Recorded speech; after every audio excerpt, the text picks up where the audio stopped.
Good day all to you, my lovely students. I'm happy to be here once again, and I know you are all happy to see me. My name is Ayewole Alaba Adepeju, your biology teacher. Today, we shall be treating our 5th week topic for this term, which is freshwater habitat. Remember last week we talked about estuarine habitats, characteristics of estuarine habitats, adapted features of both plants and animals that reside in estuarine habitat. And for the benefit of today's class, we shall be looking into freshwater habitats. That is our 5th week topic for this term. But before we go ahead, let's see the learning objective of today's class. At the end of today's class, you should be able to define freshwater habitat. You must be able to list the types of freshwater habitats. Also, you should be able to mention the zones of freshwater habitat, that is, different zones we have in freshwater habitat. And finally, you should all be able to state the factors that affect freshwater habitat. What is freshwater habitat? Freshwater habitat is a body of water formed mainly from inland waters and contain very low level of salinity. That is, it has low level of salt in it. Examples of freshwater habitats are the rivers, pond, streams, lake, and host of others. Freshwater habitats are classified based on their mobility, that is, their movements, the movement of water. That is how freshwater habitats are classified. And based on this, we have 2 types that has been identified. This is a graphical representation of freshwater habitat. Like I said earlier on, we have the river, we have almost all the lake, we have ponds and swamps that makes up freshwater habitat. This is also another example of how freshwater habitat look like when viewed up. Like I said earlier on, we have pond, and inside this pond, we have different plants and animals that stays in it. We have mosquito, we have pond snail, we have tadpole, which later developed to toad. We have earthworm, we have duck, we have water scorpion, and many other organisms that reside in freshwater habitats. What are the types of freshwater habitats? Remember I said because of their mobility, 2 types of freshwater was identified. The first one is the lotive freshwater. This includes all running water which can flow continuously in a specific direction. A good example is our river, stream, and others. The second one is the lentic freshwater habitat. This includes standing or stagnant water, that is, water that don't flow or move. Example is a lake and a dam. What are the characteristics of freshwater habitat? We have different characteristics that is associated with freshwater habitat. The first is it has low salinity. Like I said, it has low salt content. All freshwater habitat has low salt content. They are usually small in size, like rivers and streams. They are not that big, they are usually small in size. And they have variation of temperature. Their temperature are not equal. So there is variation of temperature in freshwater habitat. Also, we have high concentration of oxygen content, shallowness of water, seasonal variation, and the current, that is how the water flows or moves. These are the characteristics of freshwater habitat. What are the major ecological zones that can be found in freshwater habitat? The zones of electric freshwater habitat, e.g. lake, are similar to those of the marine habitat, the one we discussed about 2 weeks back, but there are no subsidal and interdicer zones in marine habitat, in freshwater habitat. There are only 2 major zones in lentic freshwater habitat. These are the littoral zone and the benthic zone. The littoral zone is a shallow part of freshwater habitat which contains several plants and animal organisms. The littoral zone have rooted vegetation and animals. The littoral zone is based on the highest level of primary production because sunlight can easily penetrate the zone. Hence what photosynthetic activities are common here. That is, plants and animals that live in this zone are able to manufacture their own food. Plants associated with this zone include Chlamydomonas, diatom, water fern, and several others, while animals include toad, water staker, hydra, and rest.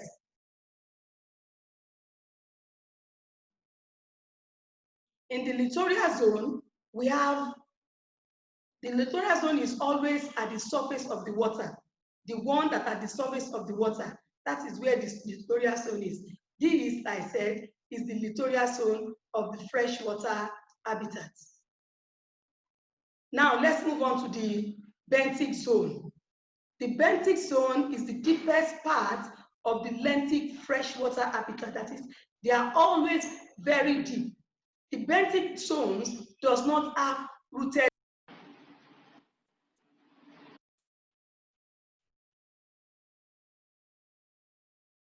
Like I said earlier on, that the benthic zone does not have rooted vegetation like the littoral zone, although there are flowering plants in this zone. Plants associated with benthic zones have well-developed root system in the mud. These plants include water lily, water camellia, and the rest. Animals associated here are spider, catfish, fly liver, and tilapia fish. These are the organisms present in the benthic zone. The benthic zone is divided into two zones. The pelagic zone, which is the open sea, and the benthic zone is the ocean floor. There are different regions that can be found in the benthic zone. One, we have the rocky shore, we have the sediment covered shore, we also have the subtidal continental shelf, we have coral reef, deep ocean floor, and the last one, the polar ice. There are some, like I said, there are different plants and animals that reside in freshwater habitat, and they have different ways in which they adapt to this habitat. The first one we shall be talking about is the water lily. The water lily is the plant that has air bladders. It has an expanded shape and light weight, which keep it afloat of the water. It has long petals attached at the center of leaf blade, which help prevent them from being drawn underwater by current. If you are opportune to have traveled or drive along the Third Mainland Bridge, you will see immediately you set onto the Third Mainland Bridge, you will see that there's water. And on the water, there are green plants that cover it. These are known as water lily. They cannot be drawn away, even under water current. The second one is the spirogyra. The plant has mucilaginous cover, which protect them in water. We also have water lettuce. It has air on their leaves, which help them to trap air and enable them to stay afloat. The fourth one is the waterweed. This plant has a long and flexible submerged petal, which enables it to swing with water current. And the last one is hornwort. The plants submerge or thin dissected leaf, which increase their surface area to sunlight and gaseous exchange. Some plants and their adaptive future in freshwater habitat. The first one are the protozoans. These are animals. This animal possesses contractile vacuum, which help them to carry out daily osmoregulation inside water. The tilapia fish also have swim bladder, which enable them to always stay afloat in water. They also have gills for respiration. The duck is another example with webbed digit feet for easy locomotion and serrated beak for sieving food in into their mouths. We have hydra also. Hydra has a slippery surface, hook and sucker for attachment to water particle. And the last one we'll be seeing or we'll be talking about is the spawn skaters. These animals have long legs with which it stake on water surfaces. What are the factors that affect freshwater habitat? We have different factors which can hinder or affect animals or plants that reside in freshwater habitat. The first one is the biotic factor. What are biotic factors? Biotic factors are described as any component, any living component that affect another organisms or shape of the ecosystem. And they include plants and animals. They include plants, producers, plants which is also known as producers, animal, which is also known as consumer, then parasites. We also have decomposers, saprophytes, and microorganisms. These are affect biotic. These are factors, abiotic factors that affect freshwater habitat. The second aspect is abiotic factors. Abiotic factors are non-living chemical and physical parts of the environment that affect living organisms and the functioning of that ecosystem. This can be temperature, wind, rainfall or precipitation, topography, sunlight, or light. These are factors, abiotic factors that affect both plants and animals that reside in freshwater habitats.